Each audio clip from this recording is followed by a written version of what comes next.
This audio production was made in collaboration with Audible Anarchist. It was read by Lindsay Oden. Are We Good Enough? By Peter Kropotkin, first published in 1888 in the journal Freedom, Volume 21. One of the commonest objections to communism is that men are not good enough to live under a communist state of things.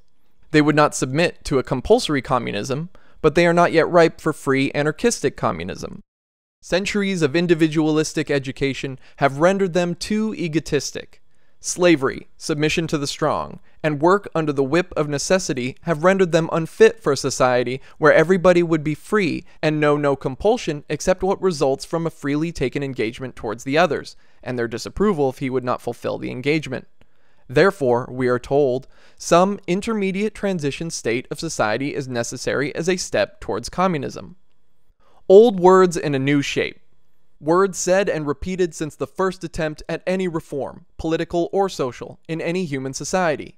Words which we heard before the abolition of slavery.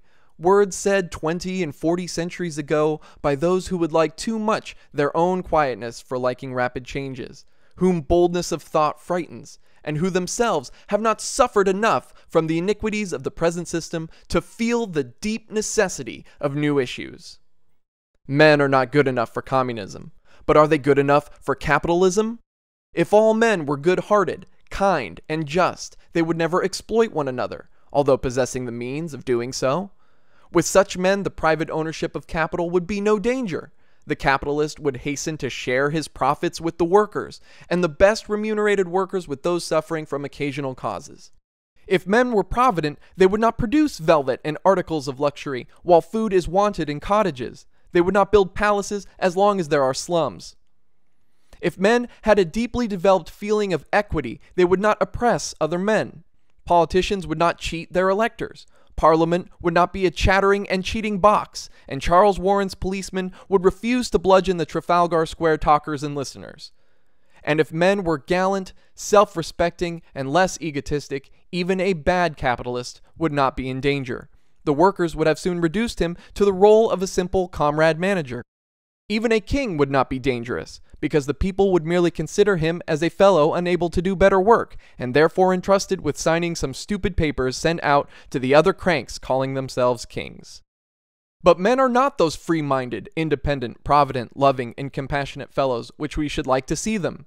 And precisely, therefore, they must not continue living under the present system which permits them to oppress and exploit one another. Take, for instance, those misery-stricken tailors who paraded last Sunday in the streets, and suppose that one of them has inherited £100 from an American uncle. With these £100, he surely will not start a productive association for a dozen of like misery-stricken tailors and try to improve their condition. He will become a sweater. And therefore, we say that in a society where men are so bad as this American heir, it is very hard for him to have misery-stricken tailors around him. As soon as he can, he will sweat them. While if these same tailors had a secured living from the communist stores, none of them would sweat to enrich their ex-comrade, and the young sweater would himself not become the very bad beast he surely will become if he continues to be a sweater. We are told we are too slavish, too snobbish to be placed under free institutions. But we say that because we are indeed so slavish, we ought not to remain any longer under the present institutions, which favor the development of slavishness. We see that Britons, French, and Americans display the most disgusting slavishness towards Gladstone, Boulanger, or Gould. And we conclude that in a humanity already endowed with such slavish instincts, it is very bad to have the masses forcibly deprived of higher education and compelled to live under the present inequality of wealth, education, and knowledge. Higher instruction and equality of conditions would be the only means for destroying the inherited slavish instincts, and we cannot understand how slavish instincts can be made an argument for maintaining, even one day longer, inequality of conditions for refusing equality of instruction to all members of the community. Our space is limited, but submit to the same analysis any of the aspects of our social life, and you will see that the present capitalist authoritarian system is absolutely inappropriate to a society of men so improvident, so rapacious, so egotistic, and so slavish as they are now. Therefore, when we hear men saying that the anarchists imagine men much better than they really are, we merely wonder how intelligent people can repeat that nonsense. Do we not say continually that the only means of rendering men less rapacious and egotistic, less ambitious and less slavish at the same time, is to eliminate those conditions which favor the growth of egotism and rapacity, of slavishness and ambition? The only difference between us and those who make the above objection is this: we do not, like them, exaggerate the inferior instincts of the masses, and do not complacently shut our eyes to the same bad instincts in the upper classes. We maintain that both rulers and the ruled are spoiled by authority. Both exploiters and exploited are spoiled by exploitation. While our opponents seem to admit that there is a kind of salt of the earth, the rulers, the employers, the leaders, who happily enough prevent these bad men, the ruled, the exploited, the led, from becoming still worse than they are. There is a difference, and a very important one. We admit the imperfections of human nature, but we make no exception for the rulers. They make it, although sometimes unconsciously, and because we make no such exception, they say that we are the dreamers, unpractical men.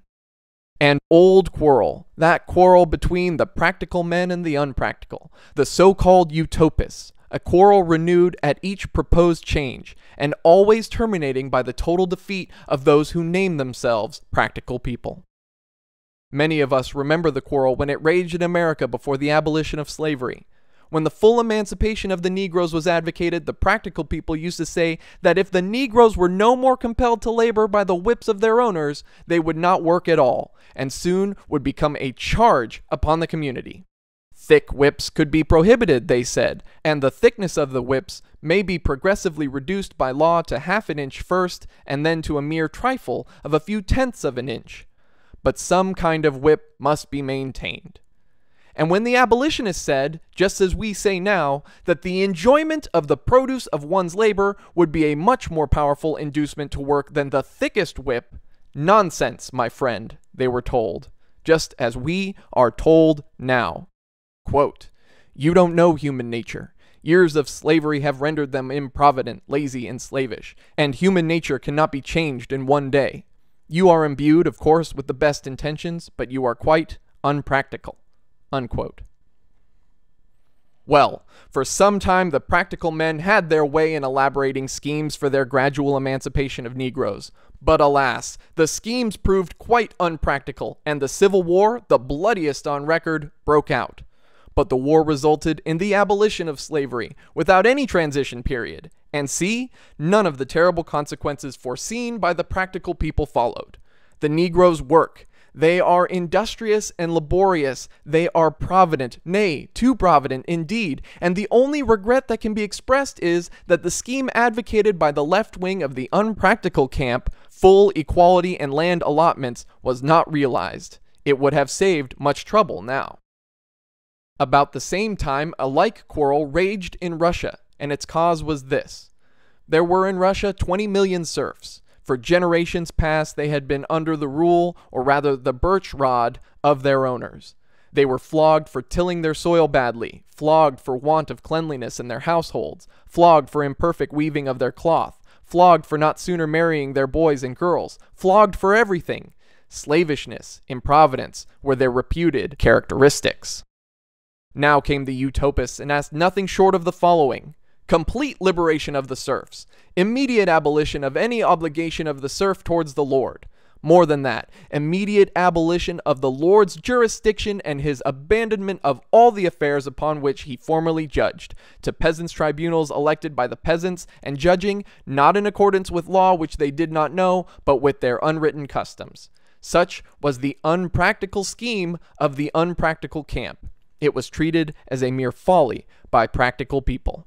But happily enough, there was by that time in Russia a good deal of unpracticalness in the air, and it was maintained by the unpracticalness of the peasants, who revolted with sticks against guns and refused to submit, notwithstanding the massacres, and thus enforced the unpractical state of mind to such a degree as to permit the unpractical camp to force the Tsar to sign their scheme, still mutilated to some extent.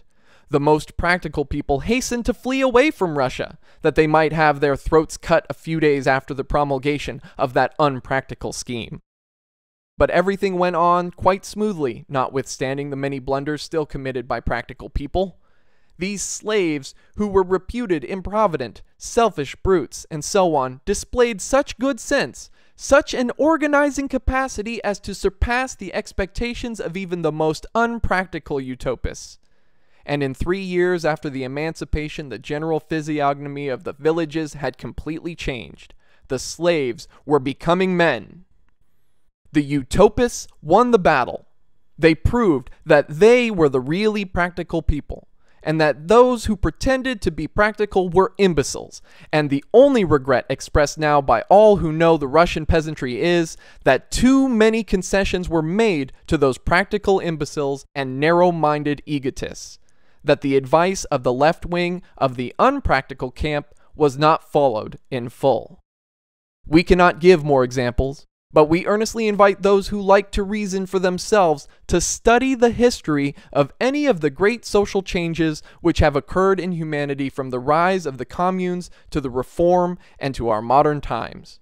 They will see that history is nothing but a struggle between the rulers and the ruled, the oppressors and the oppressed, in which struggle the practical camp always sides with the rulers and the oppressors, while the unpractical camp sides with the oppressed. And they will see that the struggle always ends in a final defeat of the practical camp after much bloodshed and suffering due to what they call their practical good sense. If by saying that we are unpractical, our opponents mean that we foresee the march of events better than the practical, short-sighted cowards, then they are right. But if they mean that they, the practical people, have a better foresight of events, then we send them to history and ask them to put themselves in accordance with its teachings before making that presumptuous assertion. This has been a production of Audible Anarchist. You can find more Audible Anarchist on YouTube by searching for Audible Anarchist.